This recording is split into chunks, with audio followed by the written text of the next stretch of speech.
Hello guys, welcome back to my channel. అందరు ఎలా ఉన్నారు? బాగున్నారా? నేనైతే చాలా చాలా బాగున్నాను. ఇంకా ఫెస్టివల్ అయితే వచ్చేస్తుంది కదా, వినాయక చవితి. ఇంకా నేనైతే పిండి వంటలన్నీ స్టార్ట్ చేశాను అనమాట. నేనైతే ఈరోజు మురుకులు చేస్తున్నా. మురుకులు చేసి నేను చాలా డేస్ అయిపోయింది అనమాట. మురుకులు నేను ఇది సెకండ్ టైం అనుకుంటా చేయడం.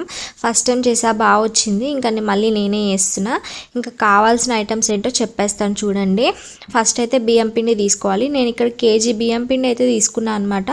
దాంట్లోకి హాఫ్ కేజీ వరకు శనగపిండి అయితే వేసుకున్నా. ఇంకా దాంట్లోకి కొద్దిగా కారం అయితే వేసుకున్నా. ఒక 3 స్పూన్స్ వేసుకున్న కారం, ఉప్పు తగినంత అంటే చూసి వేసుకోవాలి.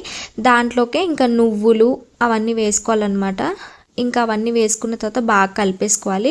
ఇక్కడ నేను పామ్ ఆయిల్ యూస్ చేస్తున్నాను అనమాట. దాన్ని కొంచెం బాగా హీట్ చేస్తున్నా, ఎందుకంటే దీంట్లో వేసి కలుపుకోవడానికి. బటర్ అయినా వేసుకోవచ్చు, లేకపోతే నెయ్యి అయినా వేసుకోవచ్చు, ఆయిల్ అయినా వేసుకోవచ్చు. నేనైతే ఆయిల్ వేస్తున్నాను అనమాట. ఇంకా ఆయిల్ వేసిన తర్వాత బాగా మిక్స్ చేసుకోవాలి. బాగా మిక్స్ చేసుకోవాలి. ఇక్కడ చూపిస్తున్నా చూడండి, ఇలా రావాలన్నమాట.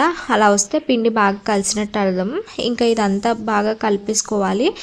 నేను ఇక్కడ హాట్ వాటర్ ఏమి యూజ్ చేయట్లేదు, నార్మల్ వాటర్తోనే కలుపుతున్నాను అనమాట పిండి. వాము కూడా యాడ్ చేసుకోండి. నేను వాము యాడ్ చేసినప్పుడు వీడియో స్కిప్ అయింది అనుకుంటా. వాము కూడా తగినంత వేసుకుంటే చాలా బాగుంటుంది. నువ్వులు వాము రెండు యాడ్ చేశాను అనమాట నేను.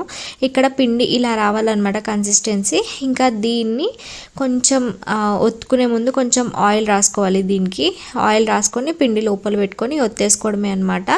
నాకు దీంతో చేయడం ఫస్ట్ టైం అనమాట. కొంచెం కష్టంగా అనిపించింది, ఊరికే ఇలా తిప్పడం కష్టంగా అనిపించింది అనమాట. అందుకే నాకు ఇలా రౌండ్ షేప్ రాలేదు, అన్నీ విరిగిపోయి వచ్చాయన్నమాట. కానీ టేస్ట్ అయితే చాలా బాగా వచ్చాయన్నమాట. చాలా బాగుండే.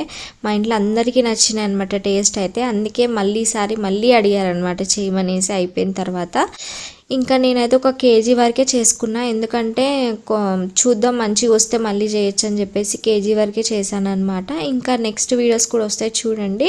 ఇంకా నెక్స్ట్ నేను బూందీ కూడా చేశాను అనమాట. ఆ వీడియో కూడా తొందరలోనే వస్తుంది చూడండి. ఇంకా మీరేమేమి స్పెషల్స్ చేసుకున్నారో కింద కామెంట్ చేయండి. నేను వినాయక చవితి అయితే చేసుకుందాం అనుకుంటున్నాను ఈసారి ఇంట్లోనే. మంచిగా నాకు నచ్చినట్టు నేను ఇంట్లోనే చేసుకుందాం అనుకుంటున్నాను అనమాట. మీరు చేసుకున్నారో లేదా కింద కామెంట్లో అయితే చెప్పండి. ఇంకా మురుకులు అయితే చాలా బాగున్నాయి అనమాట. టేస్ట్ అయితే నాకు మస్తు నచ్చినాయి అనమాట. మురుకులు చేసిన రోజు కంటే నెక్స్ట్ రోజు చాలా బాగుంటాయి అనమాట టేస్ట్. అంటే కొంచెం చల్లగా అయిపోతాయి కాబట్టి అప్పుడు టేస్ట్ మంచిగా అనిపిస్తాయి. నాకైతే ఒక డబ్బా నిండా వచ్చినాయి అనమాట మురుకులు అయితే. మంచిగా ఇవైతే ఇన్ని ఉన్నా కూడా మా ఇంట్లో ఒక 10 days కూడా ఉండవు అనమాట, అయిపోతాయి, తినేస్తాము. ఇంకా నెక్స్ట్ వీడియోస్ వస్తూనే ఉంటాయి చూడండి. Thank you so much for watching.